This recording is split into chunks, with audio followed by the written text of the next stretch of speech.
Loch Ness, one of the most haunting and mysterious regions in the Highlands of Scotland.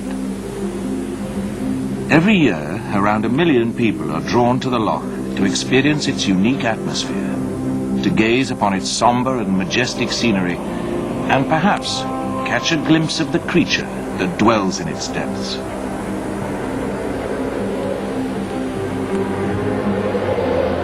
But few of them know that on the southern shores of the loch, there lies a house that has witnessed events that are even more strange and even more bizarre. A house in which the notorious Aleister Crowley invoked demonic forces over a century ago. A house in which those forces still remain to this very day. I feel he's up there watching us now. I do. Angry. Angry. That we would dare interfere with his life and his property.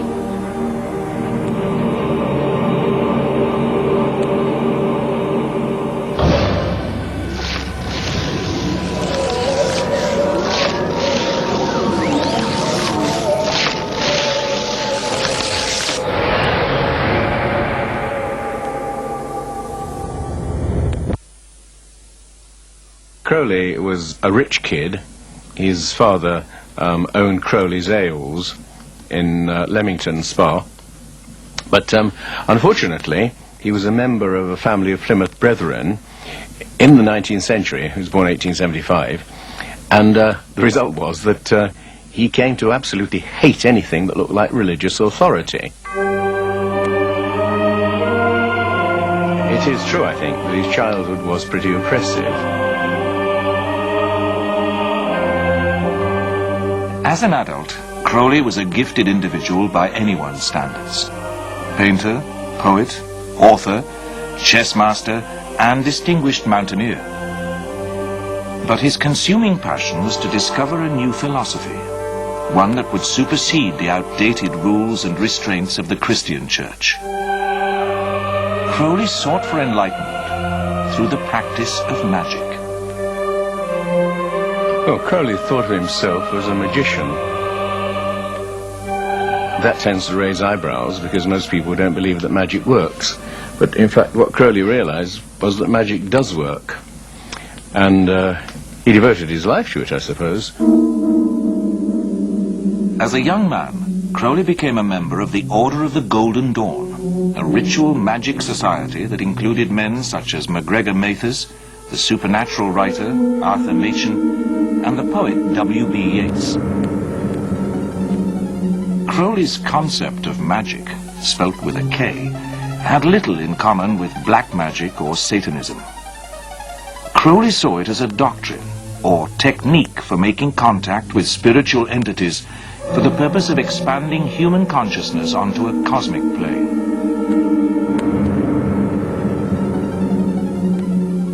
In 1899, Crowley arrived at Loch Ness.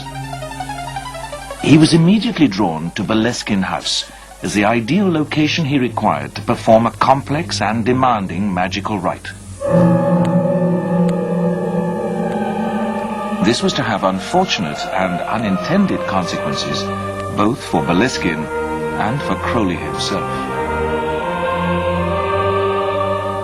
I mean, he took Boleskine because he wanted some quiet place where he could practice the magic of a magician called Abra-Melin the Mage. And it's a fairly long ritual and would usually take about 6 months or even longer.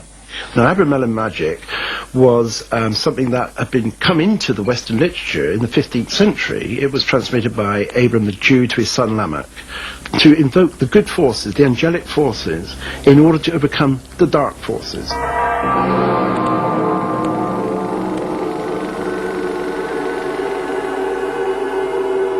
He had to have an isolated house that was indicated.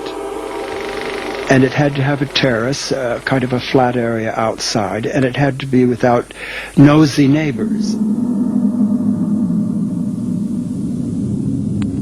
I don't know how he heard about Boleskine, but he must have been attracted to the name because it's actually derived from Baal, the bloody god of the Babylonians.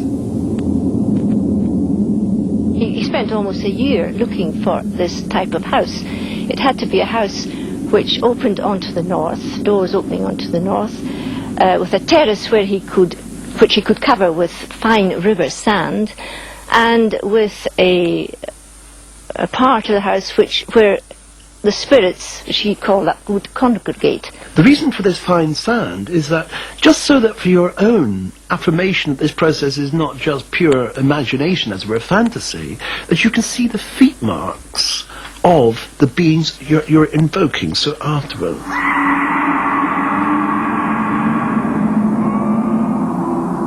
I mean, he really did know a lot about magic.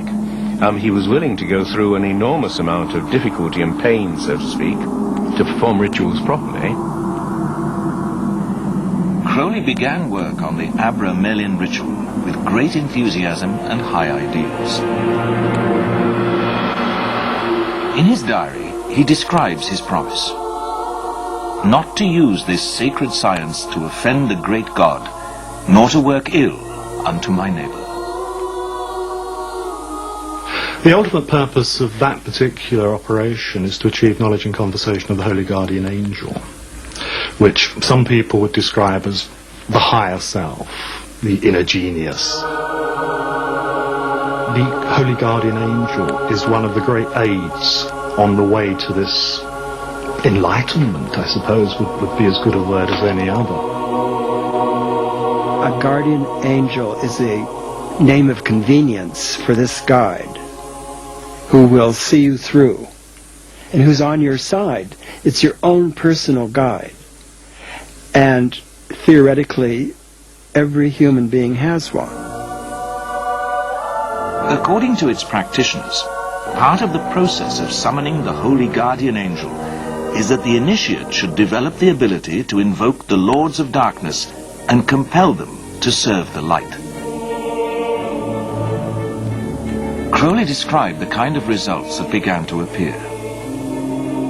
While I was preparing the talismans, a task which I undertook in the sunniest room in the house, I had to use artificial light, even on the brightest days. It was a darkness which might almost be felt. The lodge and terrace, moreover, soon became peopled with shadowy shapes, sufficiently substantial, as a rule, to be almost opaque. In dealing with these dark forces, the Holy Guardian Angel becomes the magician's source of power.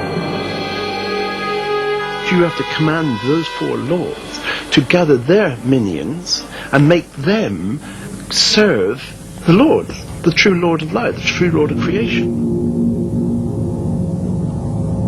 Crowley was making steady progress with the Abra-Melin ritual, but despite his best intentions, he interrupted his work when MacGregor Mathers, head of the Golden Dawn, summoned him to Paris.